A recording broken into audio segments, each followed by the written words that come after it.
Definisi iri hati itu adalah merasa kurang senang melihat kelebihan orang lain. Jangan sampai kita iri hati karena followersnya lebih banyak dari kita.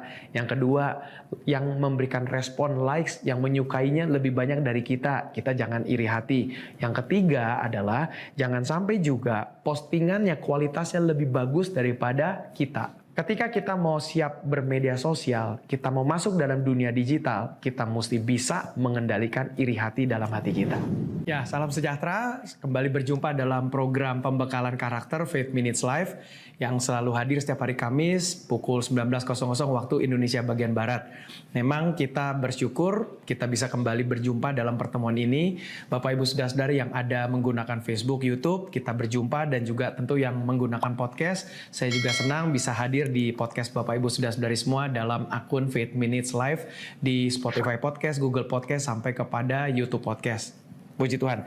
Nah, kita sekarang masih dalam pembahasan 7 dosa mematikan di dunia digital. Memang ini adalah 7 dosa mematikan yang disusun oleh para bapak gereja, dan kita adopsi ini masuk dan dimasukkan ke dalam dunia digital. Jadi Bapak Ibu Saudara-saudari mempunyai media sosial di dalam dunia maya atau dunia digital tentu tidaklah salah. Tetapi ternyata kita bisa melakukan kesalahan di dalam dunia digital. Dan juga kita memang mempunyai media sosial, ini bukanlah sebuah dosa. Tetapi justru dengan media sosial seseorang atau orang-orang kebanyakan juga bisa melakukan dosa di dalamnya. Bahkan mempunyai media sosial pun bukan sebuah kejahatan. Tetapi dari media sosial orang bisa melakukan kejahatan. Maka itu kita akan membahas di area ini supaya kita semua sebagai anak-anak Tuhan sungguh-sungguh bisa menjadi berkat di mana saja. Seperti kata firman Tuhan, kita dipanggil menjadi terang. Terang tidak mungkin ditaruh di bawah gantang, di bawah kasur, tetapi diletakkan di atas tempat yang tinggi. Maka itu kita semua sebagai anak-anak Tuhan harus mempunyai terang, terangnya yang memberi dampak, dan dampak itu bisa dirasakan oleh semua orang. Maka itu dampak kita, berkat kita bagi orang lain harus juga bisa dirasakan di dunia maya, di dunia digital. Maka itu saya dan kita semua ada panduan dalam serial ini untuk menolong supaya kita bisa menyimak atau menyikapi ada 7 dosa atau 7 kesalahan dari orang-orang Kristen waktu kita sedang menggunakan dunia digital. Dengan demikian, kita sudah memulai pembahasan ini dari bulan Maret kemarin, dan sebetulnya mengalami penundaan kemarin karena ada libur lebaran dan dalam keadaan saya yang tidak sehat atau sakit, maka itu kita mengalami penundaan. Jadi puji Tuhan, seri keempat ini kita bisa lanjut lagi, dan Bapak Ibu Saudara-saudari di bulan Maret kemarin kita sudah mulai dengan tema yang pertama yaitu kesombongan, tema yang kedua yaitu masih juga di bulan Maret yaitu ketamakan, dan kita mulai minggu kemarin yaitu pada bulan April ini dengan tema iri hati. Nah sekarang kita pada tanggal bulan April ini akan menutup dengan pembahasan, maksudnya di awal bulan Mei ini kita memulai dengan pembahasan berbicara tentang kemarahan. Maka itu tema kemarahan pun ini juga bisa ada di dalam dunia digital, dan ini juga menjadi sebuah dosa bagi kita semuanya. Maka itu sebelum kita masuk kepada pembahasan apa yang akan kita pelajari malam ini, setidaknya saya mau hadirkan dulu beberapa definisi menurut Kamus Besar Bahasa Indonesia tentang kata kemarahan. Jadi menurut KBBI, kemarahan itu adalah hal atau keadaan marah, bisa juga kegusaran, bisa juga keberangan. Kemudian dari kata kemarahan ada kata dasarnya yaitu marah. Marah itu adalah sangat tidak senang karena dihina, diperlakukan tidak sepantasnya, dan juga bisa berang atau gusar. Kemudian kata berang itu artinya sangat marah, sangat gusar. Nah, sementara kata gusar itu juga adalah marah. Jadi dengan kata lain, dari berbagai macam definisi tadi, kita bisa kerucutkan saja menjadi sebuah kesimpulan bahwa kemarahan itu adalah sebuah keadaan di mana kita itu sangat tidak nyaman atau sangat tidak suka mendapatkan perlakuan. Nah, makanya dari hal ini akan kita masuk kepada 2 saja kupasan dari pembahasan pembekalan karakter Faith Minutes Live episode kali ini. Yang pertama adalah bahwa dosa kemarahan di dalam dunia digital itu adalah yang pertama merasa sangat tidak senang karena dihina. Dan kita semua dalam pengalaman bermedia sosial, saya sangat yakin apalagi semakin kita bertambah banyak pengikut kita, followers kita semakin bertambah, interaksi kita semakin luas di media sosial, maka kita pasti akan mendapatkan beragam respon dari orang-orang di media sosial kita, di dunia maya, di dunia digital kita. Maka itu harus kita sadari bahwa tidak semua postingan kita di media sosial, tidak semua yang kita lakukan di dunia digital itu bisa menyenangkan semua orang. Jadi kita mau posting apapun, baik itu di postingan kita yang permanen, contoh misal di Instagram feed kita, atau yang hanya berlaku 24 jam, misalnya di story atau di status WhatsApp kita yang berlaku hanya tinggal 24 jam saja lalu hilang, berganti, maka itu mana-mana saja, mau yang permanen atau semi permanen, pasti akan menghadirkan kelompok orang yang suka dan orang yang tidak suka. Dan itu sudah menjadi resikonya. Ketika kita mempublikasikan semua hal dari hidup kita atau mempublikasikan apapun melalui media sosial kita di dunia digital, pasti akan menghadirkan dua kesan. Kesan yang pertama adalah orang-orang yang positif dengan postingan kita, dan yang kedua adalah orang-orang yang negatif dengan postingan kita. Maka itu kita mesti siap dalam keadaan ini. Nah, ketika kita mendapatkan respon yang negatif, bagaimana dengan sikap kita terhadap respon negatif itu? Dan ini bisa membuat keadaan hati kita menjadi marah. Karena kita merasakan bahwa, aku posting hal-hal yang baik, aku posting tentang firman Tuhan, kenapa sih ada orang nyerang aku? Dan itu adalah sebuah hal yang sangat wajar. Karena risiko ketika kita menggunakan media sosial, kita akan memaparkan diri kita kepada orang banyak. Seperti contoh ketika misalnya kita berdagang, ketika kita punya toko, ada barang-barang yang kita pajang di etalase toko kita. Maka ketika kita pajang barang-barang tersebut di etalase toko kita, maka kita mesti menyiapkan diri kita terhadap respon dari orang-orang yang melihat barang itu. Makanya ketika kita memajang barang yang kita mau jual di toko kita, apabila ada orang lewat dan mereka saling ngobrol satu dengan yang lain, lalu obrolan mereka terdengar di telinga kita, kalimatnya seperti ini, enggak, barangnya jelek, enggak, makanannya nggak bagus, nggak menarik hati, ya kita nggak boleh tersinggung dan kita nggak boleh marah karena itu resiko. Seperti kita punya toko, kita menjajakan barang itu dan orang bilang aku nggak tertarik, kita nggak boleh marah. Nah sama juga di media sosial, ketika kita mendapatkan respon seperti itu, bagaimana respon kita?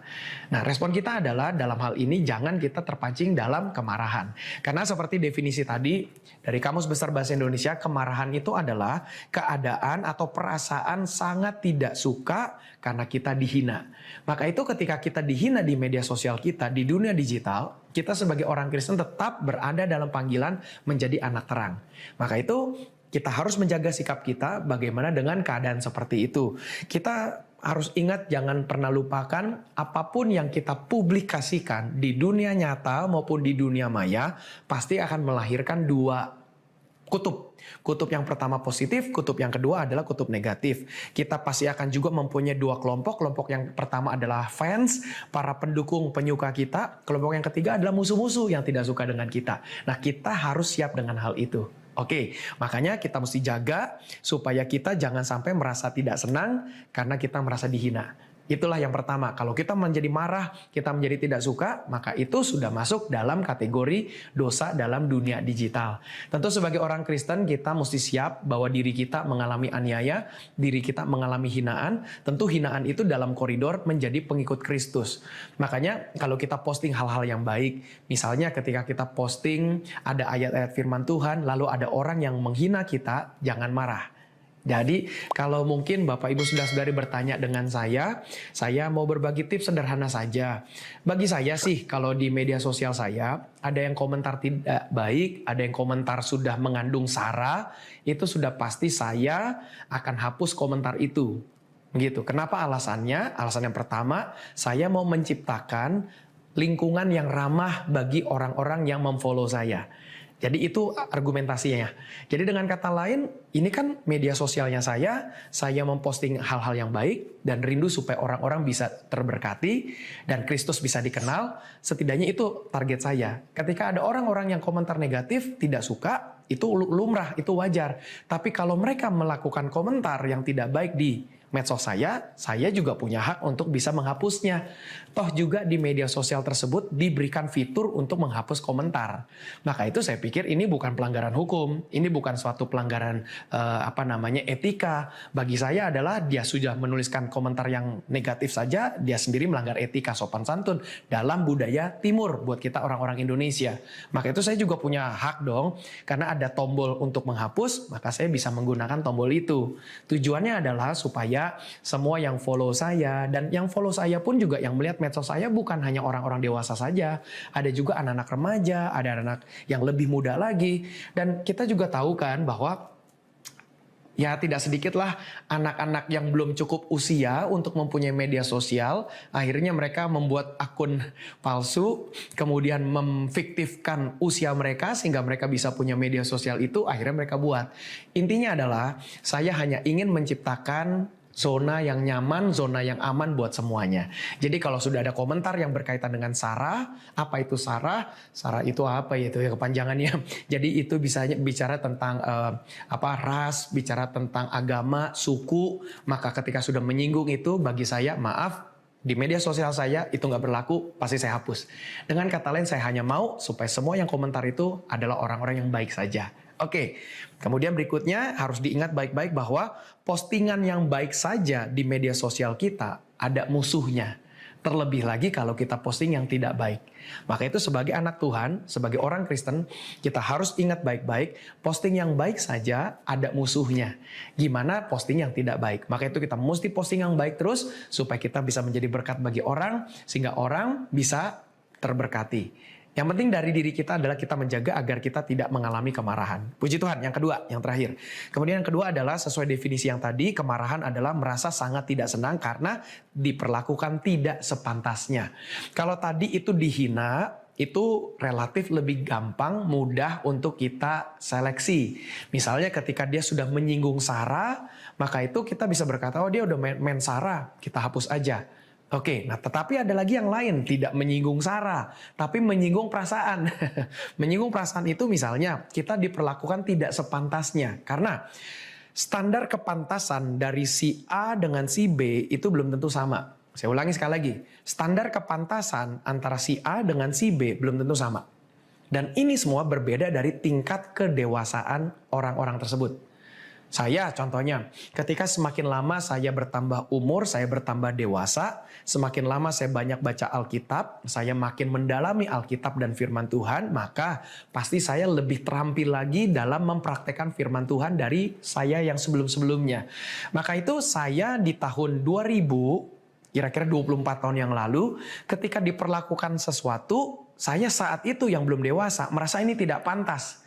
Tetapi ternyata 24 tahun berikutnya, di 2024, saya yang sudah sedewasa ini, diperlakukan yang sama. Bagi saya yang sudah dewasa, 24 tahun berikutnya, saya menganggap hal ini biasa saja. Contoh, mungkin 24 tahun yang lalu ketika saya dihina, saya pasti akan marah. Tapi ketika sekarang dihina, saya nggak apa-apa lah, saya nggak masukkan dalam hati, masuk kuping kiri, keluar kuping kanan. Nah artinya, kalau berbicara tentang definisi merasa tidak senang karena diperlakukan tidak sepantasnya, ini pasti nanti akan semakin lama, perjalanan hidup kita akan semakin kita makin dewasa, makin matang, kita makin kebal terhadap perbuatan-perbuatan yang orang lain melakukan tidak pantas buat diri kita. Jadi dengan kata lain Bapak Ibu Saudara-saudari, kita juga harus ingat tidak semua postingan kita akan mendekatkan diri kita dengan semua followers kita. Tidak semua postingan kita itu akan mendekatkan diri kita dengan semua orang. Jadi bisa saja ada orang yang tidak suka dengan postingan kita. Contoh, misalnya lah, saya belakangan ini karena dapat banyak foto dan video-video singkat waktu pimpin rombongan Faith Holy Land Retreat atau Retreat GBI Mawar Saron ke Israel. Saya banyak foto-foto dan video-video singkat yang belakangan ini saya sering banyak posting di media sosial saya. Dan memang ini belum tentu juga postingan-postingan tersebut akan mendekatkan saya dengan follower saya. Bahkan bisa juga ada postingan-postingan yang membuat orang-orang yang memfollow saya menjadi unfollow saya. Jadi dengan kata lain ya jangan marah kalau hal ini terjadi. Ya kalau misalnya followers kita sudah banyak, misalnya di media sosial kita sudah tidak lagi dihitung dengan angka satuan, sudah diganti dengan huruf K artinya huruf ribuan, maka itu kita udah nggak ketahuan lagi. Tapi kalau misalnya masih belum diganti dengan huruf K, di belakang masih kelihatan angka, misalnya follower kita adalah 7.651. Ketahuan sekali kan tiap hari kita lihat masih 7561. Toto besok kita buka 7560. Wah, ada satu orang yang unfollow saya nih. Itu masih ketara begitu. Nah, misalnya kita masih dalam tahapan itu, masih ketahuan apabila ada yang unfollow kita, maka itu jangan marah di sana. Maka itu kita semua Bapak Ibu Saudara-saudari, ketika kita hidup di dalam dunia digital, kita mesti siap menghadapi hal-hal seperti itu. Jangan diliputi dengan kemarahan. Jadi waktu merasa orang memperlakukan kita tidak sepantasnya, jangan kita diselimuti oleh kemarahan. Jadi sekali lagi, tidak semua postingan kita ini akan mendekatkan kita dengan followers kita kok. Tidak semua postingan kita mendekatkan kita dengan orang-orang lain. Bahkan tidak jarang juga postingan-postingan kita di media sosial itu malah justru membuat kita jadi ribut dengan keluarga. Misalnya ketika kita misalnya liburan keluarga bersama dengan keluarga kita sendiri, belum tentu loh adik kakak kita itu menjadi senang dengan kita yang sedang liburan. Dan belum tentu juga ipar-ipar kita, bahkan orang tua kita pun juga belum tentu suka loh. Bisa saja mereka berkata begini, kok ini liburan keluarga sendiri kok kita nggak diajak. Belum lagi teman-teman kita, misalnya kita liburan sendiri, misalnya dengan beberapa teman, lalu teman-teman yang lain berkata, kok kita nggak diajak. Jadi dengan kata lain, ya inilah seperti keadaan buah si malakama, dimakan mati, nggak dimakan juga salah. Jadi dengan kata lain, ya inilah resiko kalau kita ingin mempublikasikan semua kehidupan kita di dunia digital. Jadi dengan kata lain, hati-hati dalam dunia digital, jangan sampai kita diselimuti kemarahan. Karena dua hal ini, yang pertama, kita dihina, dan yang kedua, diperlakukan tidak sepantasnya. Jadi Bapak Ibu Saudara-saudari, harapan saya sebagai seorang hamba Tuhan dan sebagai gembala, tentunya bagi semua jemaat GB Mawar Saron Jakarta dan cabang-cabang, harapannya adalah ketika kita membuka media sosial, siapkan diri supaya kita mendapatkan dua jenis perlakuan ini. Diperlakukan dengan tidak sepantasnya, kemudian sampai mengalami hinaan. Jadi bagaimana respon kita terhadap hal-hal ini, maka itu kita mesti siapkan diri kita.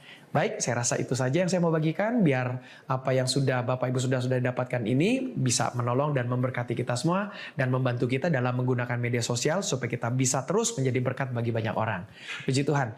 Seperti biasa, saya sangat senang sebagai pendeta dan hamba Tuhan untuk mendoakan Bapak Ibu Saudara-saudari dan sekaligus menutup pertemuan kita. Mari kita berdoa.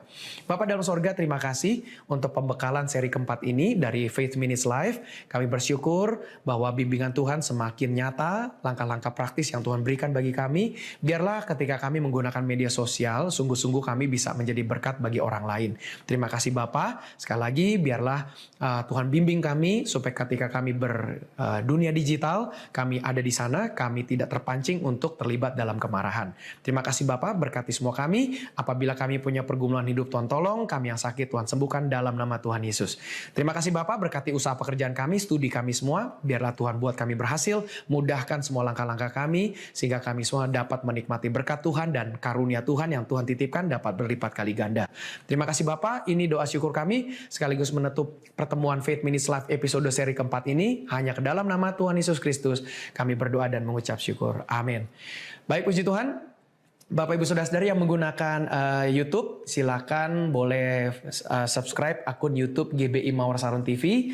Yang menggunakan YouTube, jangan sungkan-sungkan untuk like dan follow Facebook page GBI Mawar Saron. Yang menggunakan Instagram, kita punya dua akun GBI Mawar Saron dan akun Faith Minutes. Jadi boleh follow dua-duanya juga, dan jangan sungkan untuk memberikan komentar. Kita sangat senang untuk berinteraksi dengan Bapak Ibu Saudara-saudari semua. Silakan berikan komentar, dan tentu harapannya silakan juga share juga linknya kepada orang-orang lain supaya mereka pun juga dapat diberkati Tuhan. Baik, yang menggunakan podcast tentu saya senang walaupun kita jumpa dalam audio saja, tetapi biarlah dalam pertemuan podcast ini Bapak Ibu Saudara-saudara juga bisa share juga kepada orang-orang lain. Terima kasih kalau di podcast kita bisa jumpa dengan berbagai macam orang di belahan dunia lainnya, dan itu juga menolong saya, membuat saya makin semangat karena bisa menjangkau orang lebih banyak lagi. Baik, puji Tuhan. Di layar Bapak Ibu Saudara-saudari ada QR Code yang diberi kesempatan dan dibuka kesempatan untuk Bapak Ibu Saudara-saudari bisa mensupport pelayanan live streaming ini supaya kita bisa terus menjaga, bahkan terus meningkatkan dengan berbagai macam equipment berikutnya. Baik, puji Tuhan, kita akan jumpa dalam pertemuan berikutnya. Tuhan Yesus memberkati.